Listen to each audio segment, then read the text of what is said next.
Recording will start soon. Started. Okay. Hello, everyone. Welcome back to Space at the Center with Dr. Leah Barlow and Dr. Narelle Edwards. We talk about everything from academia to pop culture to politics. Today's conversation, though, feels urgent. We are having a conversation about politics and specifically the impact that we are seeing on education, on higher education. I think the first phase of this was an attack on K through 12 education that we saw over the last few years, but I guess kind of could see the writing on the wall, but I don't think that I saw it to this extent. So, Narelle, if you want to share your thoughts, and then I'll share mine. Sure. So, I'm not sure how many people have been closely following, but as someone who's in the education space and certainly someone who's close to the National Endowment of Humanities, I am aware that the National Endowment of Humanities is next up on the or is already on the chopping block from this administration in terms of defunding. So, maybe in the last 2 or 3 days, at the start of last week, there were whisperings that they were proposing to gut, a lot of the programs and they moved very swiftly. I think because this week is also a week the announcement go out about their programs for like the summer. Okay. So a lot of people actually got the high of like, oh, I got accepted into some summer program for professional development. For those who do not know, the National Endowment of Humanities supports professional development for K through 12 as well as higher education professors, different organizations, nonprofits, and higher education, and maybe even some K through 12. I mostly know about higher education faculty will put together proposals to have institutes at their organizations, institutions for 2-3 weeks, sometimes remote, sometimes in person, whatever. And those programs are very laborious to put together, right? To kind of plan all of that, to get all of the vendors together, to get all of the speakers, et cetera. So I think acceptances for people participating in the programs were going out this week, like April 1, or maybe even like a week ago, March 23rd. And by April 1st, April 2nd, people got an email just like, funding has been cut. This no longer aligns with the president's agenda. Yeah. Including myself. I don't know if anyone's heard me mention my publishing day class, but that class is funded by the National Endowment of Humanities.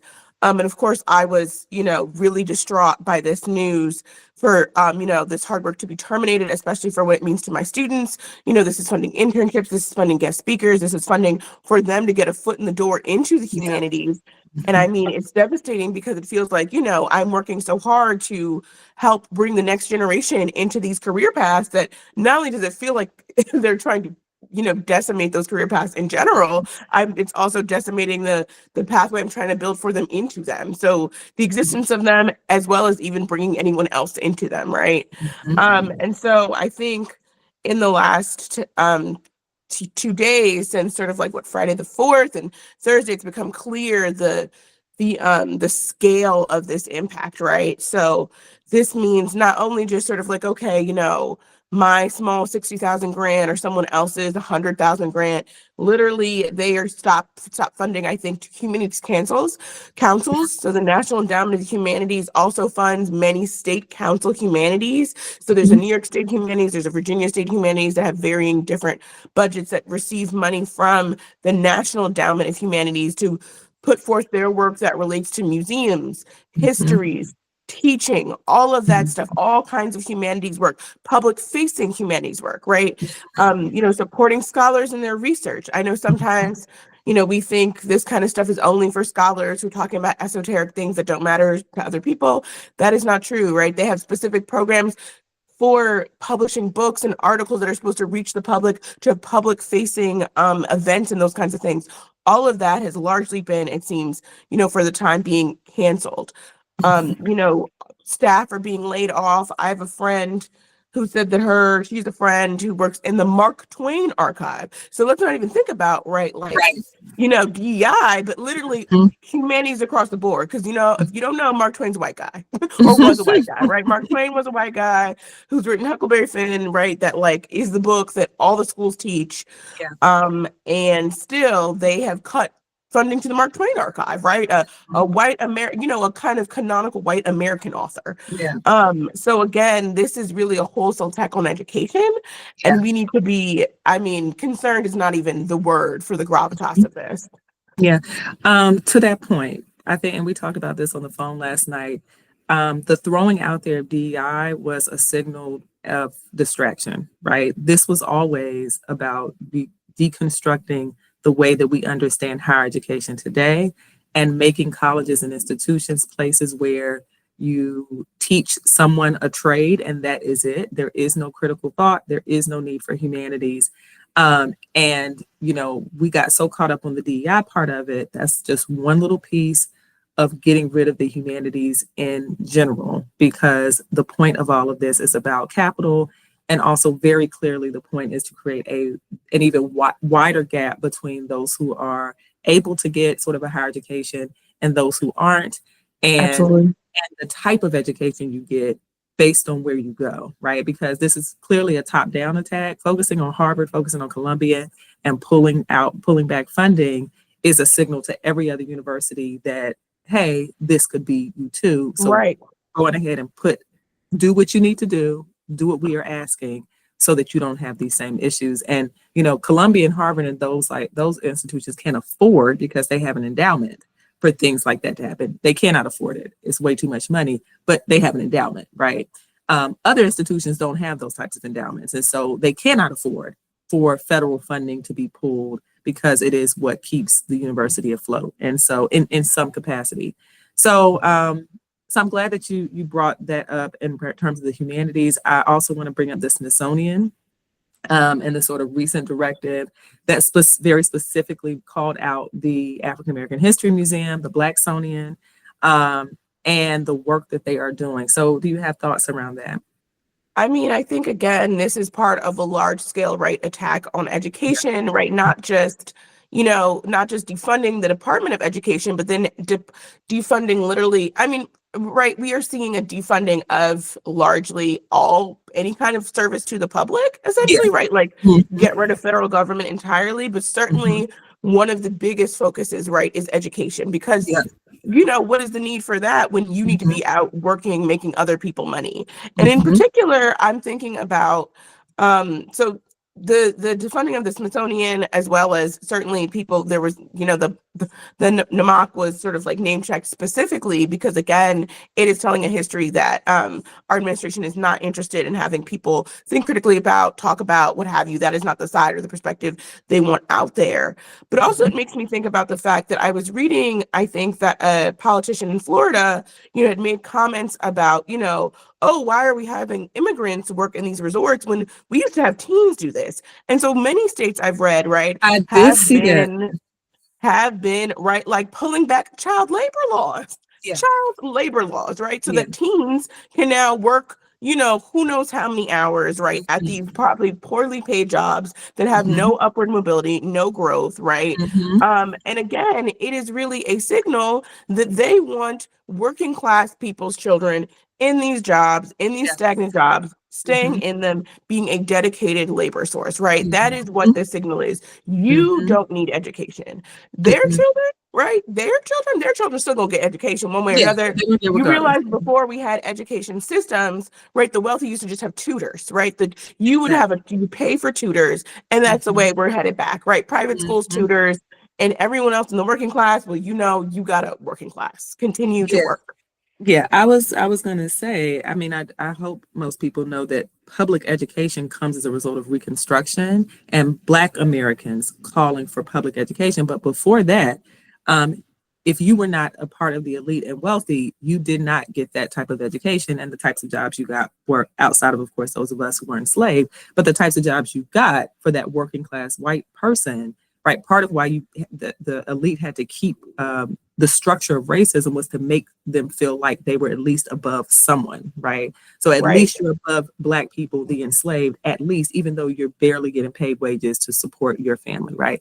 But the other piece of that I was going to say, oh my goodness, around wealthy. So I live in North Carolina, and we recently moved from Wake County to Guilford County. And this is important because Wake County is very, very well resourced. And so the school that my son was going to, was very well resourced. But when I moved to Guilford County, what I realized was Guilford County had made a decision to take their public resources, North Carolina really, and put them into charter schools and private schools. There's been a huge argument here about vouchers for private schools. And because now what they've done is the vouchers that we get for private schools are not just for those who could not afford to go to private school.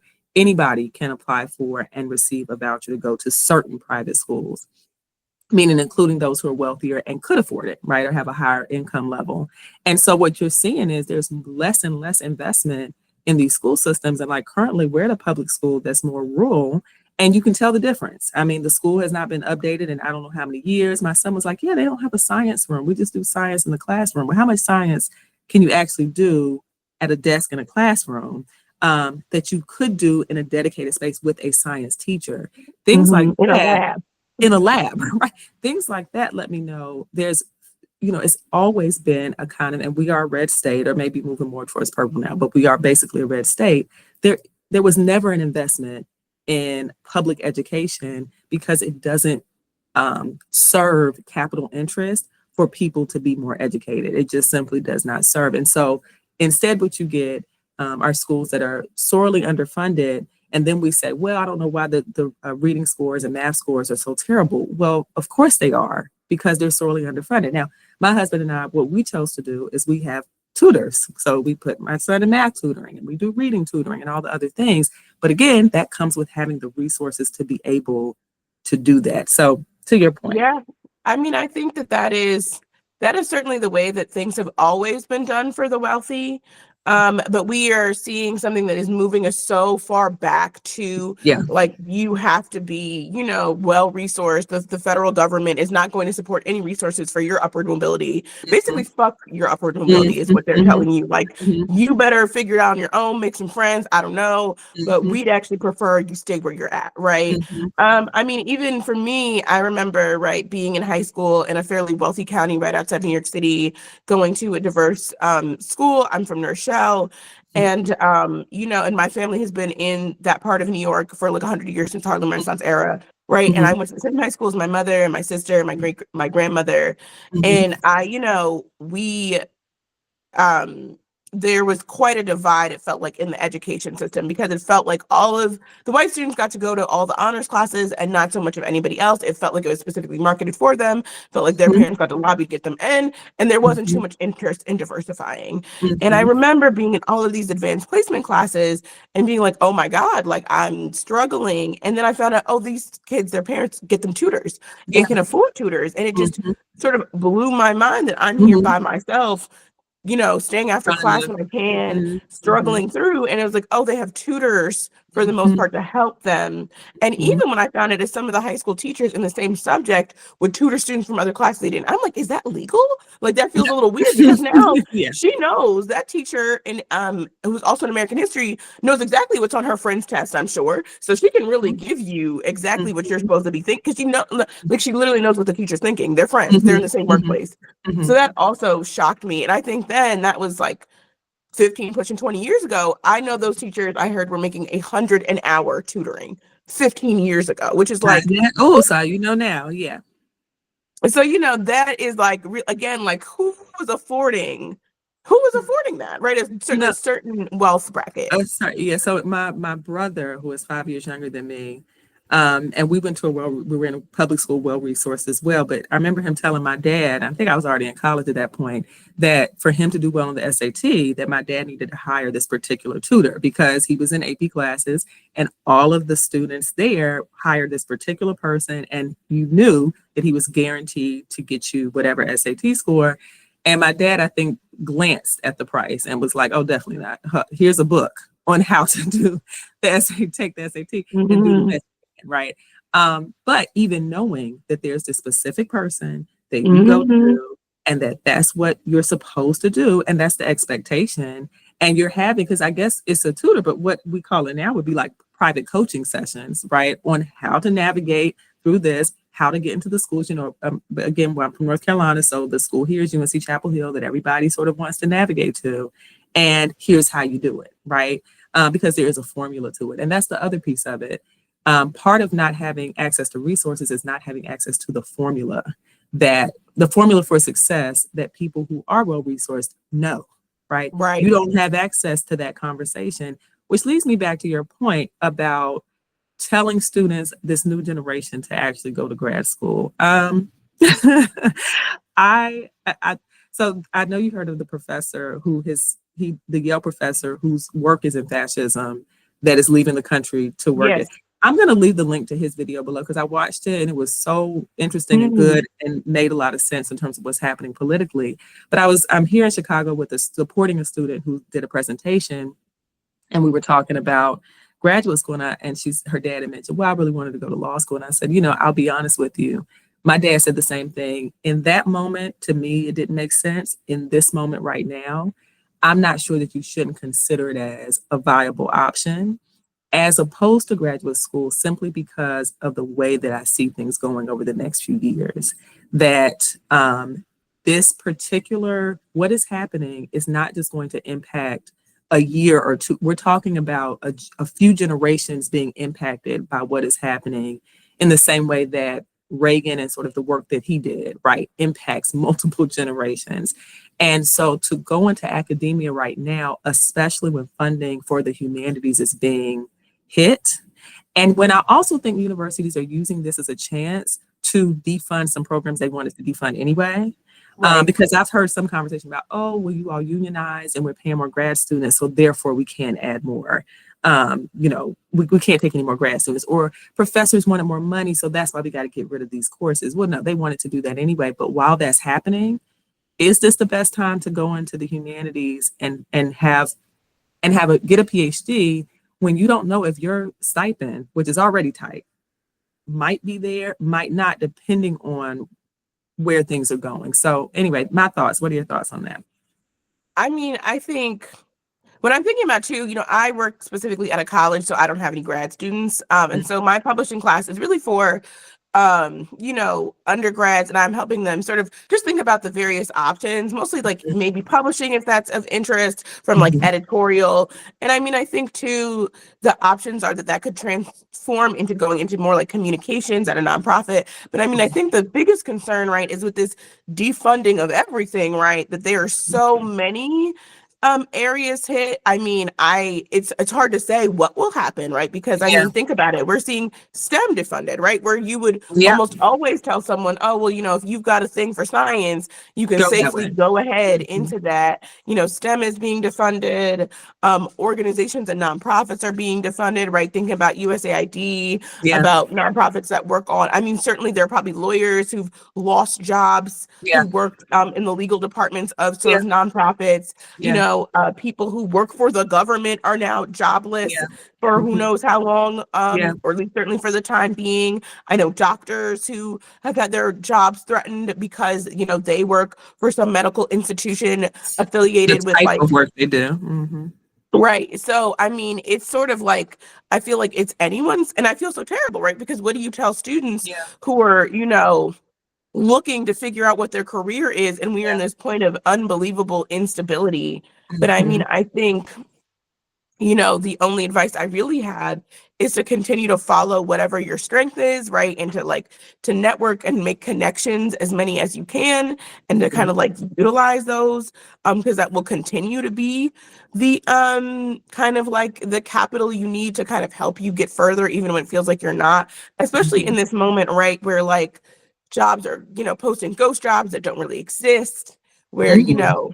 I think I saw TikTok. I don't know if I sent it to you yet or not. And I mean, again, you've always got to take something with a grain of salt, whether it's a true story Right, or right. not. Yeah. But a black guy who's a pilot, has been like, I've been applying to all of these jobs and I have not heard back as a pilot.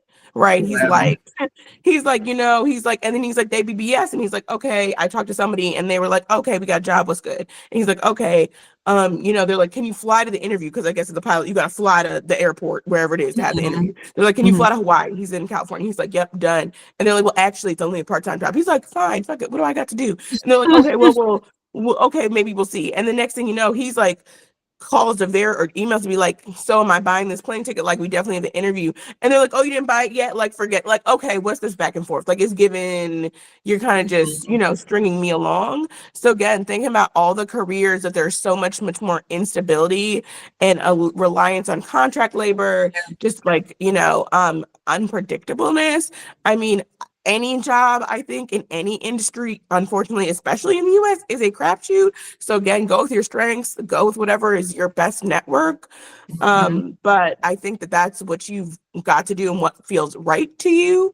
Um, and I think that that's what you've got to rely upon, because they are all, I mean, a pilot, right? You're like, you would think after you've done what you got to do to be a pilot, but again, Right. the airline industry has not recovered since COVID. It's certainly on the news looked even more shaky in this last year. Oh yeah. Hmm. So, I mean, what industry is safe? None of them really, right? Like none of them.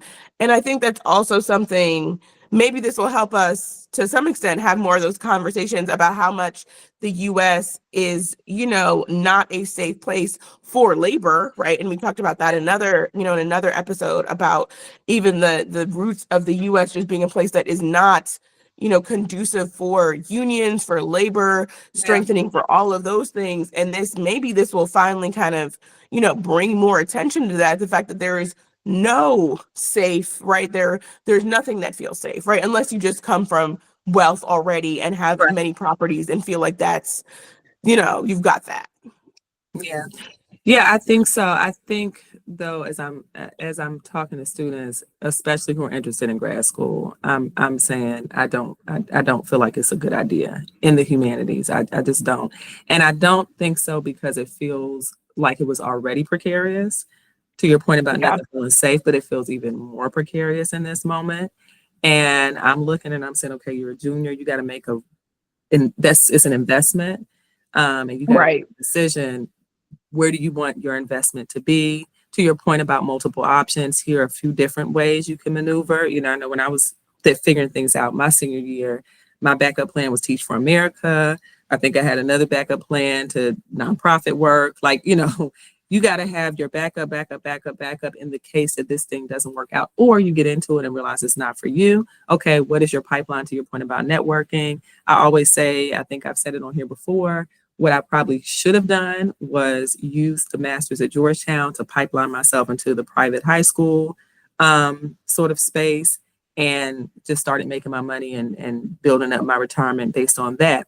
But what's really interesting is Jerome and I were talking about this earlier, that like for those who are looking to retire right now in the midst of this, if your Oh, retirement is, if you're relying on it because it's a bad time. it's a it's a bad time.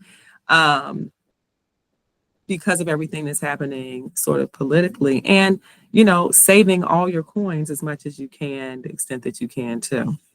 Yeah, no, I mean, I think again, there's so much that is not being taught as well. Again, thinking Yeah. about the fact that they were seeing wholesale cuts to professional development, to education Yeah. across the board, and things like that, right? Like, what does it mean to have a retirement account? What does your 401k really do, right? I mean, I remember in high Because school I it's was in history depending on when it's class that happening. was gonna like show me how to like write, not that people write checks much these days, but show me how to write a check, and just a bunch of sort of like life skills that got cut. And I Mhm. was kind of devastated because I was actually excited to understand that and to be Right. prepared for that. Mhm. Um, and again, I just think about, young adults now who, are in precarious situations or feel like, they're, feel like maybe their job is not safe, because many people's jobs are not safe right now. What should you be worrying about your 401k? Is there something for you to do?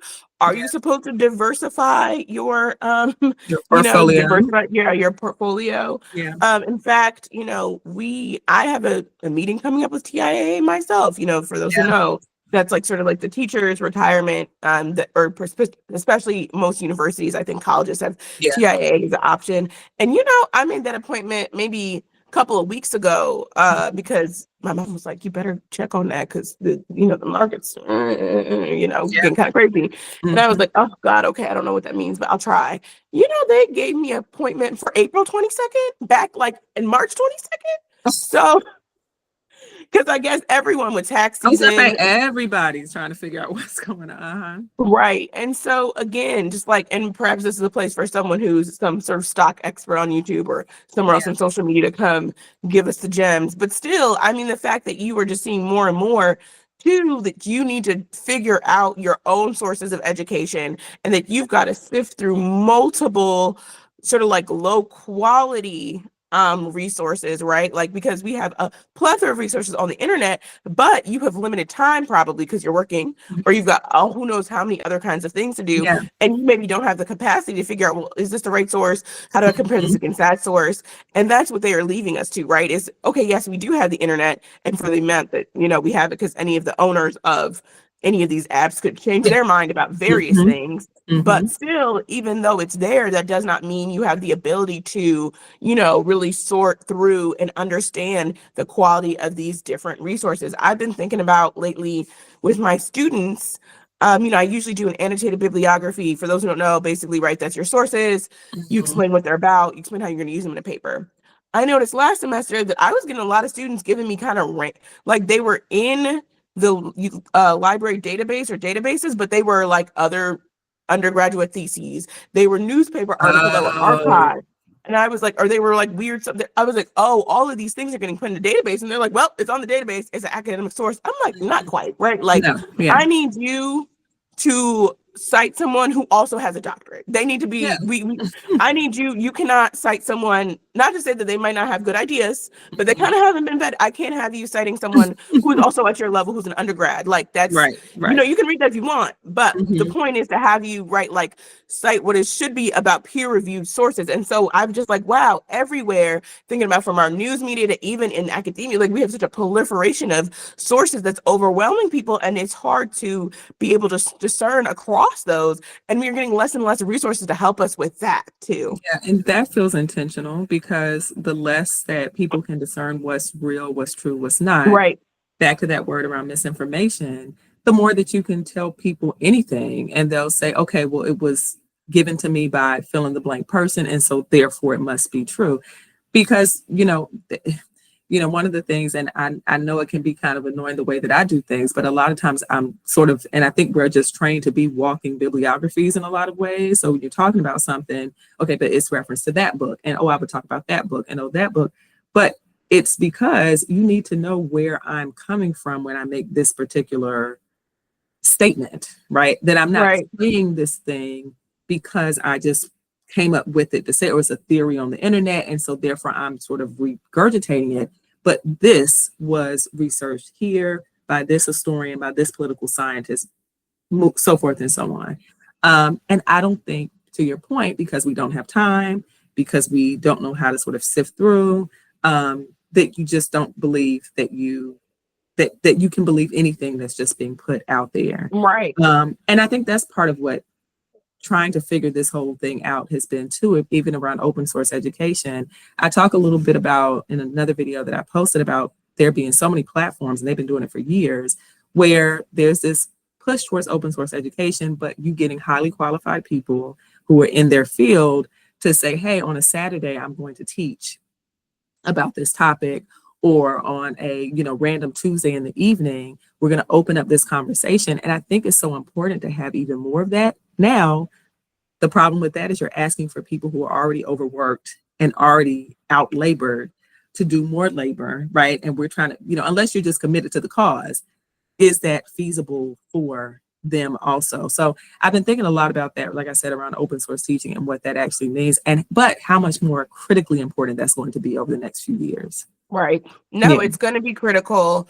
And certainly, again, and also, what is fundraising going to look like, right? Because if the federal government will not support it over this administration, right? Like, what does that mean? The federal government has been a huge supporter, I think, since post World War II of kind of like higher education, Mhm. particularly thinking about like the Cold War race, right? Like the race to, because in a way, the kind of quote unquote, greatness of the country, the stability of the country came from, right, like innovation. And we have been, for decades now stagnant. And Mhm. this is certainly, right, like Mhm. in that direction of stagnation, because also professors, intellectuals, we're going to experience what other countries. I laugh because, it's like, it's a kind of karma that not that any of us deserve, but like thinking about the US, you know, historically maybe deserve in terms of like a brain drain, right? I Yeah. think I saw an ad or someone posted an ad on Blue Sky where maybe it was Finland or someone was like, come to Finland, scholars, for you know, like research and for academic freedom. And I was like, oh my God, like they're really marketing, like, hey, yeah, come over here, right? Like other countries are gonna be pulling academics up and saying, Yeah. look, we're going to give you the resources and we're going to see that happen. That is a complaint that has been, you know, very fervent on, you know, the African continent about, you know, having the best and the brightest kind of like leave to go off to like the metropoles, so like London and France and all those Yeah. places. And also, of course, the US. But now, right, with this happening, even thinking about the news of, you know, people being, I don't know if people heard about the scientist who was going to a NASA conference who was stopped and then not let into the country and detained for like 24 hours. He was French. That was making the news the last 2 weeks. I mean, that, right, that is what's making other countries update that we are authoritarian, you know, that we are not safe right now. We're going to be on travel, you know, travel advisory lists Yeah. because clearly they are, you know, holding people indefinitely. Like no one wants to be caught up in that kind of limbo, right? Like that is terrifying. And so again, that is all going to impact, that'll ultimately impact tourism, right? Like we Yeah. are going to see, if this continues in this way, you know, a very, very concerning, you know, shift in the quality of everyone's lives. And I think that's also why it's important to say that this should matter to you, to everyone. I Yeah. think, you know, there are people who maybe been like, oh, you know, I think for a while we talked about 10 years ago, 5 years ago, like, oh, you know, your local, not to say your local politics aren't still important, but Yeah. like, how is the president really going to affect you locally? This administration is going to affect you. They are Good working example. Yeah. overtime to make Yeah. sure that we are impacted across every aspect. So you should care. You should figure out what you want to do. You should contact your congressperson. It might be worthless sort of, but you should still do it. I know I contacted Chuck Schumer about the NEH and I got a great ChatGPT auto email back that was like, oh, I love the NEH. I always vote to increase funding. Like, sir, there's gonna be no NEH. Like, I need you to update this faster than this. But certainly there have been critiques of him lately in the news about, and certainly the Democratic Party overall about their Yeah. ability to kind of like respond. But I'm sure and I'm hopeful that there are numbers of, you know, some organizations like the Humanities Alliance, I got emails from, that a lot of humanities-based organizations are going to be putting legal action, going to court. I Yeah. mean, of course, I think the administration knows, you know, court's a long game. So like in the Yep. meanwhile, you had a program that was going to run this summer, you know, and you Not don't get that happening. money, or you're not going to, you don't have any guarantee that you'll get that money. You're probably not going to put it out to have the program to wait to see if you'll get reimbursed, because why would you do that? So Right. effectively, a lot of it will still be canceled because you're not going to do it, or at least not Yeah. this year, right? Mhm. But still put money towards those organizations that are going to put lawyers, you know, in the courts. If there Yeah. are protests you want to go protest to, I know there's Mhm. talk on TikTok about Black people not coming out to protest. I don't know where anyone Yeah. lands on that, but this is really important. If you are the kind of person who wants to go to protest and you've been waiting, I think now is the time, because Yeah. think about your children, your family, your nieces, your nephews, their education. This impacts higher education as well as K through 12, because Mhm. again, K through 12 teachers get training. Some of these funds, you know, go to other things for K through 12 Mhm. across the board. So, and Well, again, I'm sure they're cutting, you know, around maternal health, around yeah. research, and around women, right? Yeah. All kinds of things that are impacting livelihood, safety. Like it Mhm. cannot be understated enough how important it is to figure out what you want to do to respond, but to do something or figure out what is within your power and your within your lane. Yeah. I 100% agree that it's time to figure out what is your perspective, what can you do. I know a lot of conversation has been around boycotting Target in particular and various other ones, and I haven't been to Target since that's been released, but I also have been wondering, with everything being under attack, that's one aspect of certainly impacting. But to your point, there are so many things that are being impacted, shifted, and changed. Um, and while I do want to be a part of the 92% and we're resting, it doesn't feel like resting is a good option right now. That doesn't feel like, at least not resting around the things that I directly see impacting generations, right?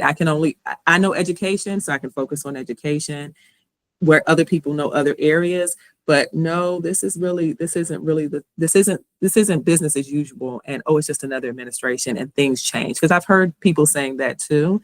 No. And when I say no, and when I've heard the people that live in that very scary place called Facebook, talking about, oh, it's just education. No, this is not the same. It's not business as usual. And it's really harmful to put that rhetoric out there. Right. Go ahead. Right. I was also going to say too, we should be afraid even to the point of, because I think for people who sometimes people get into this like, well, it's not me, up until it's me, I'm going to get worried. No, everyone should be worried, right? They are cutting funding to so many things. And even, right, if you've been following any of some of the news around immigration, right, wrongly sending people, deporting people who are not supposed to be deported. Yep. Right. Deporting someone who has a protected status, I've heard about maybe the deportation of someone who was actually who actually was a citizen. I need to find a news source for that. But even still, right, even for deporting someone from a protected status, there are deportations happening. Again, think about people coming to this country. Like that is even the professor, the scholar who was, and I read this on a French news source. So, not even a French news source. The professor who came in here for a conference at NASA, they read his text messages. They are starting to tell people turn off your phone. I was going to say immigration. I did hear where maybe Canada, but okay, clearly that's across the board. Where they're saying if you're going to go to the United States, get a burner phone. Don't have your actual cellular device because things like, and so this makes sense why I read that. This goes to the point about leaving the country, though. That is not, to me, doesn't feel far-fetched. If you've got the resources, do it. It does not feel far-fetched. It also feels like, and I like watching Stephanie Perry, and I've been watching them for years now, where they talk about Black women leaving the country and how you can do it. Like they have clear strategy on what you can do, how you set yourself up, finding careers outside of the US, all that kind of thing. And I think if there ever was a time, even if it just is in the back of your mind, that what if that were an option, I think it's a really great time to be thinking about what that might look like. Maybe not for an extended period of time, but it's a really great time to be thinking about, okay, outside of touring this island, outside of touring this place, outside of being in the safety of the hotel, what would it look like to live here? And what kind of research can I do to sort of support me being able to live in this other place for an extended amount of time? So, that's just my kind of thought on it, is that it's just the urgency of the moment. And we haven't talked politics on here. I don't know why. I'm sure we'll have something else to talk about politically next week even. But I think that it feels like it is a turn towards thinking about, no, we have to get away from the distraction part of it and get to what's actually happening. So, Narelle, if you have any final thoughts that you want to share? I think that is it. No, gotta get away from distractions and really focus in on what is happening and how that relates to you. And even for those who are maybe living in the disillusion that it doesn't relate, it's gonna relate, right? The stock market is plummeting. The prices are gonna increase. It is going to relate. This is really important. And certainly, and again, I know it can feel overwhelming, right? We all feel overwhelmed, and that's part of what's supposed to be happening, I think, is to overwhelm you into paralyzation. So take some time if you need some time, but then also think about, like, how do I start making plans, whether that's about figuring out, can I go somewhere else? Can I get dual citizenship? I think people are looking into their roots. I might have to give Jamaica a call. Okay. Like those kinds of things. What organizations can you support if you've got any little extra money to donate to, or you want to help them on whatever the front lines looks like in terms of like protests or organizing and contacting other people for volunteers, whatever that looks like. Think about those kinds of things. Yes. Well, thank you so much. I'm glad that we were able to jump into this conversation. I'm headed to the Art Institute of Chicago because I figure I need to see every museum possible. While they're still around. while they're still around. So thank you guys so much. We'll talk with you all later. Bye. Bye.